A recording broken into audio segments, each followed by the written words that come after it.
right, and the thing said go. We are here with... Oh, did you draw that? No, and it really matters, so we're just going to get started. Route we have to take. Well, I was going to compliment you, Bronny. You colored within the lines. I think you're ready to join the world's best artists. Thank you. I really thank you. I really appreciate that. So I'm here with the disjoint I'm recording, and I'm just going to release, and we'll see. We're going to awkwardly start. Did you know Dave McNeman, whatever his last name is? Do you know he used to be a beat reporter for the Cavs? Well, you mentioned that to me earlier, but no, I hadn't thought about that. Do you know the range at which he was reporting? No. 2014 to 2018. Does that seem familiar? Those years seem familiar. That was LeBron's return from Miami and the war with the Warriors. Correct. So when LeBron went to the Lakers, would you believe him and becomes a beat writer for the Lakers? Oh. But everybody's willing to sort of like it's not like you had to bring a LeBron supporter with you. It's like you can't survive in the media being a LeBron apologist. At the very least, a LeBron survivalist. But still, it is interesting. It's interesting.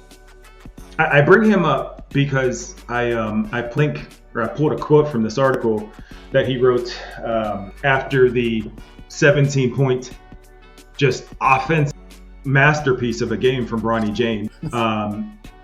And I quote, "In the lopsided loss was rookie." So that's the other bright spot, by the way. What was the first bright spot? I think they mean Bronny. No. I think he has to. Unless there was like some new handshake they introduced or something, you know? 16 points on 17 shots and a 60-point blowout is a bright spot. Holy shit, you can't make it up. Not just a bright spot. The first bright spot mentioned. So just listen. Just hear the rest of this here. Oh, sidebar. This is a spinach wrap. No. Can you guess? Okay, thank you. Because I had to rush here to with you to accommodate to your life. So I just show the appreciation, you know, and the dedication to put my meal aside while you live your life with your girlfriend. God damn.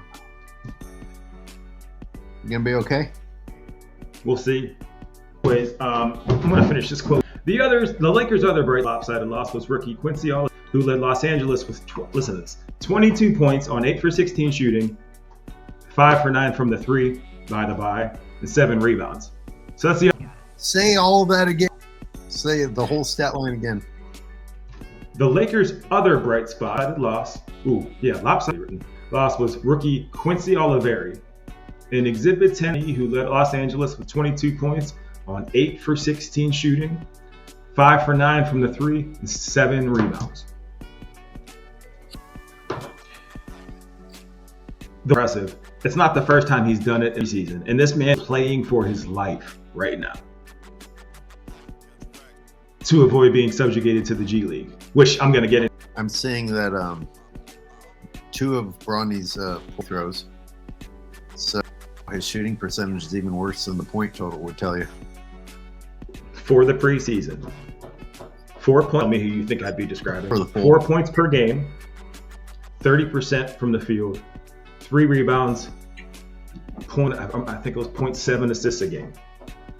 What guard would you? What featured guard? Well, that masterpiece changed his usual 0 points per game.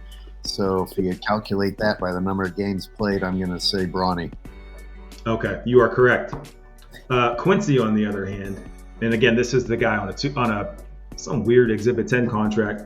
So he's either and the way I understand it is they're going to have to bring one of their starters or one of their top guys back to the G League and have Quincy replace him. So in other words, they'd have to do an in and out. It couldn't just be a promotion. Wow. So he has to replace somebody that's currently playing. Okay. So 9 points a game, field, 3.5 assists. Yeah, but was he the glue? Maybe he was the glue. What's that even mean anymore? What's it mean to be the glue? A turd. You're still the glue in a turd. Which, I'm coining that. The glue in a turd. That's the thing. But let them tell you, let them tell you, we're being haters because we have this commentary that's based on real life. At least in my lifetime, and I'm only 22. There have been, I can't think of any rookies in a preseason that have been talked about so much in Bronny and done nothing. Numbers to back it up, but he doesn't. And that, again, they call us. When you go to history class and they're telling you about, I don't know, the Holocaust or Nazis and the history teacher consistently talks about, because that's her field or his field. Kid doesn't look up to him and say, stop dick riding Hitler. That's their field. That's what they talk about. Doing this on fact. I'm not saying LeBron is Hitler, but I mean, he never mind. There's why do we have this comment without being called, haters? I just saw, goddamn, I just called you bro. I can't believe I did it. You're not even supposed to do that. I didn't even mean it in that way. I don't know where does that mean? Everybody says bro. You should ask it. But why? But the reason I said it is because nobody can start her into sentence now without bro. I hear it nonstop on YouTube. I do it a lot. I do it a lot. You do it too? Oh, I said do. Yeah, I do though. That's how I start. I think it's just an organic thing to say. Yeah, sometimes it's more annoying than others, and maybe it's the bro part. But I was going to Texas is now moving certain history books into the fiction section. So, with these people taking over the country, soon one day they'll just say that LeBron and his finals losses were fiction.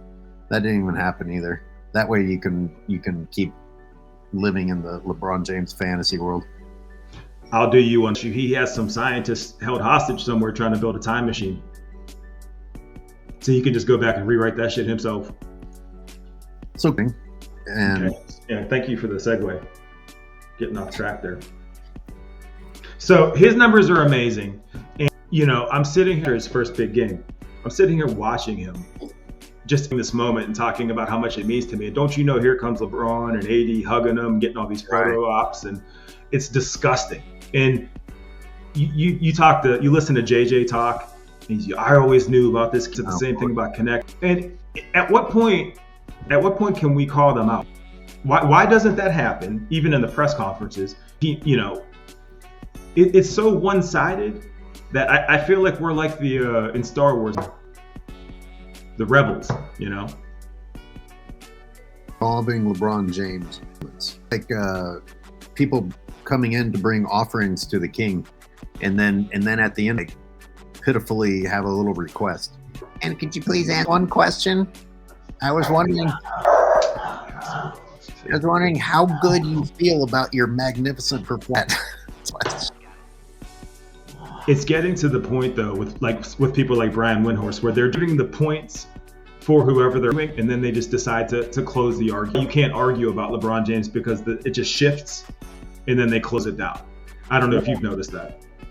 Yeah, well, case in point, LeBron fans are going to be like, well, why are you bringing up stats? I thought you get matter since LeBron's a stat patter. But the context matters. Obviously, if we have to look at Bronny's stats and Quincy's stats, we see that Quincy's making important shots, and they're not coming in the fourth period of a 60-point blowout where nobody gives a fuck what happens anymore. But I guess I'm hating it. Nobody mentions the entire JJ. I call him JJ. Fuck that guy. That Nazi. Nazis.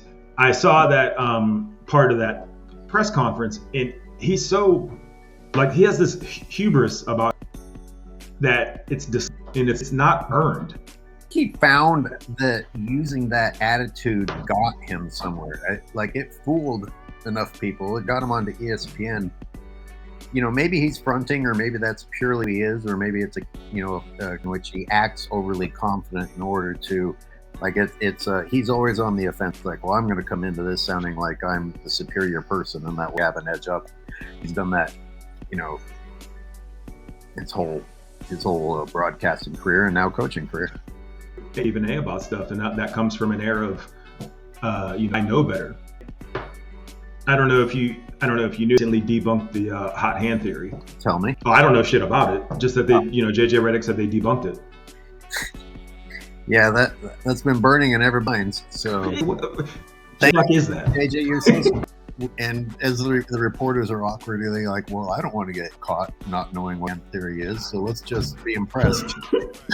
That's like when nobody in the class knows. So the class, the teacher says, all right, fuck you. Then they go back to their miserable lives. It's why JJ. What the fuck is that? Getting a professional, he can explain it, but like everything else, he goes to the point. And then he just deads the conversation without the option to have any kind of retort. You know how demeaning he would have been in that answer. You don't dare ask that. He can't. You know how rude. Especially if you're Asian. Is that a thing? Yeah, that's what he for. Oh, I thought it was. I mean, looking back, it was funny, but there was some kind of Christmas ad, and I forget the nationality he mentioned, tripped up on a word, something like a racial slur. But you could, I don't know, he could have tripped up on it. Think like